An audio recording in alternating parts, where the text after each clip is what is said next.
welcome to this video. We are testing the Komodo antivirus nga. Na ko mga bunch of file diri na mga 450 files, mga malware na ato i-test dito sa Komodo. Mupan mo siya, mo-protect sa mga threat.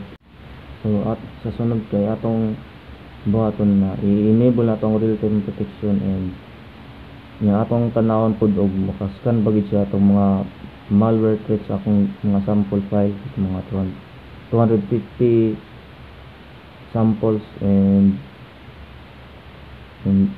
i-execute pud na ito ang real-time protection para maka-stop po sila before anything nga. Make sure na updated po atong Komodo kay para mga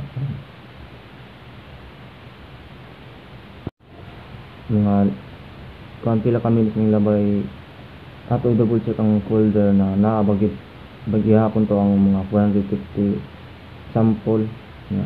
Ato pud i-initiate ang system scan and full scan para makakuan fully completed ang scan nato.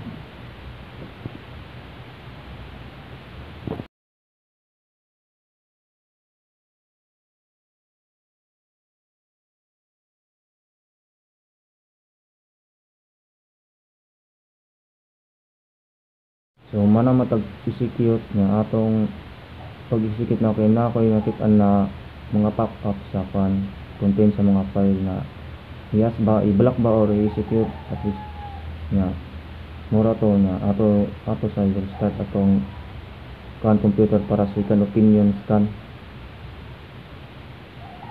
Pag human ako restart sa akong gitan akong malware bytes kini na software para makita na nato na by malware atong ato pud ni quarantine diri para dili na kito maka ng mga file.